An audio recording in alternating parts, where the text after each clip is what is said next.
RTI Live News. Ask for right. RTI Live News की स्वागतम. కొమరం భీం ఆసిఫాబాద్ జిల్లా సిర్పూర్ నియోజకవర్గం హెగ్రా మండలంలోని గెర్రే గ్రామంలోని ఉన్న ఆదివాసి యువతి 9 నెలల గర్భిణి శ్రావణ్ని వారి మామ సత్తయ్య అతి కిరాతకంగా గొడ్డలతో నరికి హత్య చేశారని, ఇది ముమ్మాటికి కులోన్మాద హత్య అని ఖండిస్తూ అంబేద్కర్ యువజన సంఘం జిల్లా అధ్యక్షులు కోట సతీష్, ఆదివాసీ నాయకులు స్వగృహం జిల్లెడలో సమావేశం నిర్వహించారు. అనంతరం వారు మాట్లాడారు. దహేగా మండలం గెర్రే గ్రామానికి చెందిన శివార్ల శేఖర్ను కులాంతర వివాహం చేసుకుందనే కారణంతో అదే గ్రామానికి చెందిన ఆదివాసీ కోయ తెగకు చెందిన తలండి శ్రావణ్ని నిండు గర్భిణి అని చూడకుండా శేఖర్ తండ్రి మానవత్వం మరిచి అతి క్రూరత్వంగా నరికి చంపాడు. ఈ కార్యక్రమంలో అంబేద్కర్ యువజన సంఘం ఆదివాసీ నాయకులు కోట సతీష్, జిల్లా అధ్యక్షులు ఆదివాసీ నాయకులు తలండి భాస్కర్, సాగర్, సాయి పెంటయ్య, సుబ్బారావు తదితరులు పాల్గొన్నారు. దహేగా మండలంలో నిన్న జరిగినటువంటి అమానుష ఘటన దహేగా మండలంలోని గెర్రెగూడ గ్రామంలో ఒక నిండు గర్భిణి అయినటువంటి మహిళని వాళ్ళ మామ తీవ్రంగా నరికి చంపడం జరిగింది. దీనికి ప్రధానమైనటువంటి కారణం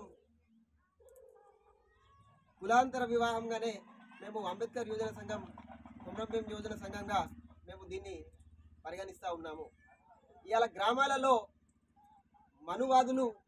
మనువాద భావజలం పాకి ఇవాళ మనుషులలో అండరానితనం, ఇలా కుల వివక్ష ఇలా కనబడుతున్నటువంటి సందర్భం ఇవాళ.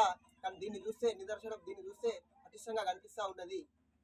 దీని వెనుక ఎవరెవరైతే ఉన్నారో వాళ్ళని జిల్లా సిట్టింగ్ జడ్జి చేత విచారణ జరిపించి నేరస్తుల మీద తక్షణమే ఎస్సీ ఎస్టీ అట్రాసిటీ కేసు నమోదు చేసి కఠినంగా శిక్షించాలని ఇలా కొమరం భీం అంబేద్కర్ యువజన సంఘంగా ఆసిఫాబాద్ జిల్లా కమిటీగా మేము దీన్ని తీవ్రంగా ఖండిస్తూ ఉన్నాము.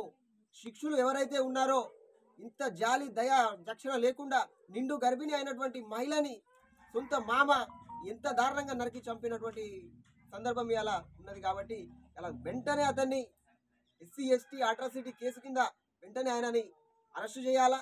దీని వెనుక ఎవరెవరైతే ఉన్నారో వాళ్ళని జిల్లా జడ్జి, సిట్టింగ్ జడ్జి చేత న్యాయ విచారణ చేసి వెంటనే ఫాస్ట్ ట్రాక్ ఏర్పాటు చేసి నేరస్తులని కఠినంగా శిక్షించే విధంగా ప్రభుత్వం చేయాలా. అదే విధంగా బాధ్యురాలు ఎవరైతే ఉన్నారో, చనిపోయినటువంటి బాధ్యురాలు ఎవరైతే ఉన్నారో కాంగ్రెస్ ప్రభుత్వం, ఇప్పుడు రోలింగ్లో ఉన్నటువంటి కాంగ్రెస్ ప్రభుత్వం తక్షణమే వాళ్ళకి ఆదుకోవాలా, వాళ్ళకి ఎంతో కొంత నష్టపరిహారం పరిష్కరించే విధంగా చేయాలని ఈ సందర్భంగా కొమరం భీం అంబేద్కర్ యువజన సంఘం తరఫున మేము ప్రధానంగా డిమాండ్ చేస్తున్నాం.